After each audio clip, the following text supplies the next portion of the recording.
Okay, patch notes for Season 9 of Save the World. Let's call it Save the World. Let's go quickly jump into it. I've not even seen these slightly, so I forgot. What's new? War games. Introducing war games. Take part in the new and unique Storm. Well, we'll skip all this. So we've got a new mode called War Games. Okay, we've got a new hero. Don't know what she's called. And we've got another, Red Knight. Or Black Knight. I don't know. Not a massive Battle Royale person, but it's more, they've chubbied them up. Made them a bit bigger just to fit the constructor all. Right. Mission system, so war game. Revisit your storm shield bases and test your defenses against some destructive and challenging simulations. Simulations will exist in all biomes and will be adding more as the season progresses. Okay, so torn apart, a tornado wreaking havoc on your fort. Okay, so I think these are going to be like just random storm shield defenses, but with something just to, I don't know, just really change how the thing plays. So a tornado in this one, a volcanic rupture, which makes fire enemies. Okay. Denied. During the course of the simulation, more and more anomaly rifts appear around the defense point. Okay. Anomaly rifts are those big in deliver the bomb missions, the things you have to destroy. They'll be annoying if they're that big. And a safety zone. When the main mission storm shield down, you'll have to rely on portable shield generators. Stay inside one of these protective bubbles or feel the effects of the storm. Enemies will prioritize destroying the shield generators. Okay.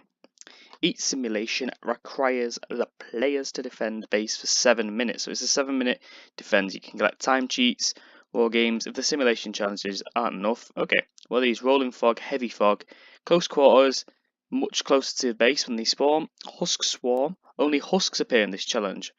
Ah, that could be a fun one. I could do these in my Storm Shield, really test my trap tunnels I've been doing. I really wanted to do that. I wouldn't be happy though if they, I don't know, I wouldn't like them to lose durability. I feel like that'd be just wasting your traps. But if you get rewards for it, I would like doing that. So maybe we'll start testing this one out. No building. Really, no building, no repairs. That's going to be a really tough one, a no building zone. Heavy explosives. Huskies explode when eliminating. Okay. Trapped out. All of your traps are disabled. None can be placed. Okay, that's going to be a really tough one. Full time. Time cheats don't appear. Surprise! The wargame simulation is randomized and will swap to. Okay. Head games. Damaged enemies must be finished off with a headshot. Fair enough. Fair enough. That's a good one. I mean, you could just use a spammy weapon and then hit him with a final headshot or one-shot headshot. Difficulty and rewards are based on a count level of the lowest player in the party. Oh, okay. Wargame steps up the challenge as more players join the mission by increasing enemy count. Okie dokie, that's a good one.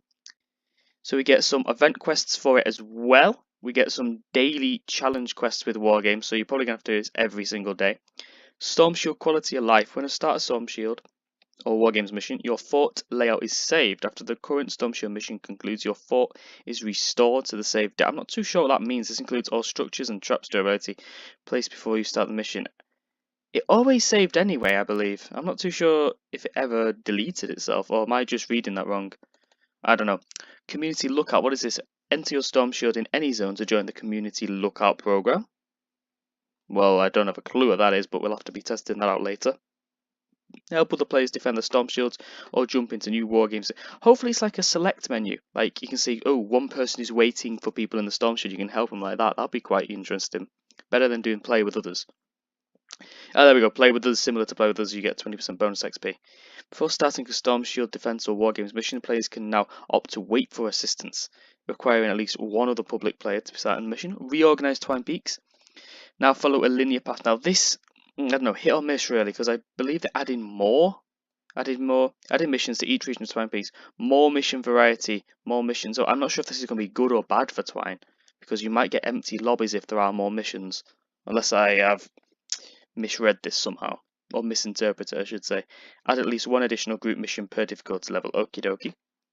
Reduce the frequency of XP in Twine. Reduce the environmental health scaling. That's annoying because it took like 2 pickaxes just to like destroy a seesaw. It wasn't fun.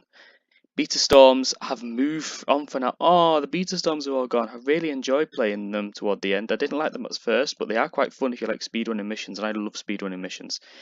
Mission alert scheduling and quotas have been simplified. So I believe it's only one. You get 24 hours. They don't rotate for 24 hours. Okay, there used to be 6 hours, and you used to have, for alerts, 3 hidden cooldowns, and storms you'd have 10 hidden cooldowns. But They were really hidden. They wouldn't say it in game. You had to go to external websites just to find your cooldowns. But at least I believe it's unlimited in a 24-hour period. Hopefully the rewards are lots better though. They have to be a lot better. Get some weekly quests as well. A quest to complete 10 mission alerts will be granted to players 1 per week. That's really good. Hopefully we get something really good from that. Upon completion, you are to select or award significant amounts of either event tickets, gold, or perk materials. Right. So for me, I won't pick gold because I already have about 50,000 of that. It'll probably be either event ticket or perk materials, depending on what I need at the moment. I don't know. I've hoarded loads of event tickets. Hopefully, I can still use some. The quest's difficulty requirements and reward quantities will scale up depending on your Storm Shield progression, so I should get the highest rewards since I've finished every Storm Shield. If the week ends while your weekly quest is partially complete, the quest progress will carry on to the next week. Okay, but you won't get a new quest though, it'll just roll over. Ensured Mega Alert appears on each group mission. Okay. User interface updates then. Right, there's only some for this, I won't read all of them though. Added navigation arrows. We've got re-enabled and made to X-ray llama choice packs. Okay, made updates to that. What's with that then? The UI has been updated so the car pack choices are more visible. I don't really get what wasn't visible with that. You could basically see everything inside the X-ray llamas. Updated the all stats screen to update stats when team members change. Okay, that's a minor one really. All stats to highlight improved stats in blue. Okay, that'll be useful. You can see what stats have been buffed. Bug fixes. Fix the issue that caused blurry schematic images to appear in store. Hopefully they fix the one where your weapons don't like render in for the first 20 seconds of missions, because that was an annoying one. Fixed being unable to hover or interact with items. Mouse on PS4. Yes or no vote status. Last player who voted the objection will not properly appear in the mission vote dialogue. Players can no longer slot an upgraded item in the collection book if the original schematic is unable to be recycled. This would initially create an error message when attempting to overslot an item and prevents unique schematics like the bowler from being destroyed. Okie dokie. Items inspected from the collection book item picker can now be upgraded and favorited. Okay. I don't know why you'd favorite something in the collection book, because it's in the collection book. The minimap will now correctly display important mission information after closing the big map.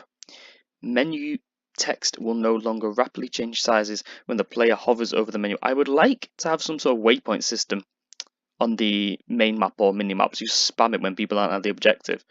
That could be useful. Performance, reduced hitches, reduced in-zone assets, asset loading around hoverboard. Oh, the hoverboard has so many bugs with it. Still does. Like the one where I don't really use it anymore, but used to just have the hoverboard sound after you used it the whole mission. Improved frame rate when rendering the HUD, reduced cost of support and interaction with quest items, reduced the source of big hitches due to loaded abilities, improved rendering performance on Xbox One, fixed an audio hitch when players were sent in an idle message. I don't know what an idle message is. Never had one of those. Hey, here we go, new heroes. I think we have 2, don't we? Right, so Black Knight Garidan, if I've said that right, a mythic constructor, kinetic overdrive. Okay, overload occurs with additional time, requires 3. That's not really said much though, does it? Kinetic overload occurs an additional time. So what's that? Double kinetic? I don't know what that was really. Was it Steel Wool Sid's thing where a bit of impact or something like that? Oh, new ability. Going constructor. Oh, sorry, that was the team perk. That wasn't the ability. That was just the team perk at the top, like where you can have preemptive strike and everything. Sorry, misread that. New ability, going constructor. So I think that is the Black Knight's one. Oh, am I right about that? I don't.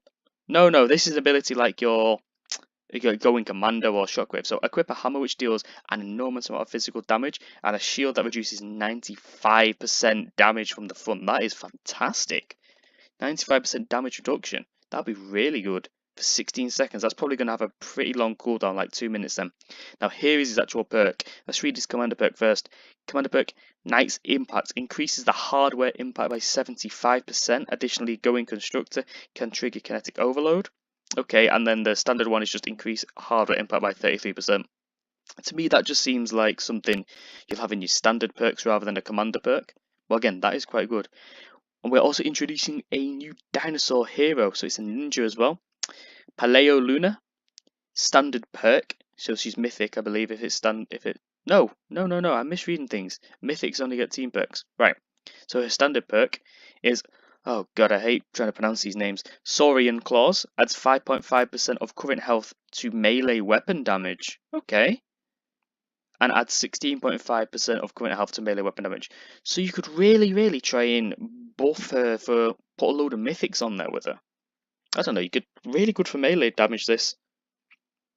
I think this will be into my melee build now. I really think, I don't know what I'd replace from it, but I think this is a really good one because there weren't too many melee heroes for builds. I usually get like the main one, then two that buff melee damage, then it's just a combination of random things, but I think this will be really good just to increase my melee damage. Team perk. Oh, acquired from any dinosaur hero. So yes, she was. Acquire requires 2 dinosaur heroes, removes all shield, and increases max health by 200%. That's alright, I guess. So you're basically doubling your health, but you're losing your shield. I think that would be really good if you have survivalist on there. If you have a survivalist or something that can keep you healed, would be really good. Bug fixes. Suppressive fire will no longer gain unintended bonus damage for crit hits. Grenade generation will no longer only count as range weapon eliminations. Commando Renegade will no longer appear as Special Forces Ramirez on PS4. Miss Bunny Penny can now properly be retired. Oh, one of the, I don't know, just not a really useful hero in my opinion. Players can no longer heal themselves by passing through allies with phase siphon. I didn't even realise that was a bug. Hunter's Instinct will now properly life leech off melee weapons only. And Bull Rush will no longer push defenders. Again, I've not really tried that. These two seem to be stuff you have to try just to test if it is bugged. It doesn't seem like you'd accidentally do it.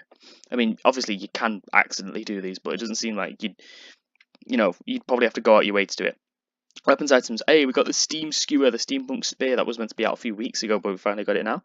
A spear that uses long-range thrusting attacks to deal high damage and impact. It's going to be available in the weekly store today. Bug fixes. Weapons no longer visibly eject energy shells after changing the effects of quality settings. So I think that's just a PC thing if you change the quality settings. Gameplay visual effects now show on players who are standing in slowing pools. Okay, so we get something a bit better when we go in a slowing pool. Sometimes you're just missing it and you're like, why am I so slow? Blaster. Oh, blasters have changed. All new art animations. Whoa, Blaster is now more resistant to being interrupted and not backed by trap impacts. Okay. Blast attack accuracy has been adjusted. Hopefully it's been nerfed a bit. Fewer blasters are now allowed to show up at one time. That is annoying when you're doing a higher power mission and about 9 blasters. I think that's the highest I've ever had. About 9 blasters are just there trying to blast you down. It's like, no. You can build to defend yourself, but everybody seems to forget you can still build to defend yourself and save the world. Poison lobbers have returned to their old skull throwing selves. Oh. Lobbers will now appear less frequently in lower level zones. Okay, so that's really good for the lower level players, but at least they've returned to their normal selves. Art animation fixed a small hole that I can appear in Autumn City maps. And finally, audio. Bug fixes and hoverboard mount audio no longer plays at increased volume. Music will no longer restart when tapping out of the game. Medbot will revive audio now respects players' voice. Oh god. I forgot what video I did that in, but I revived someone and it was like the audio got amplified to 300%. It was so loud. Pickaxe impact audio now plays correctly after swinging multiple times.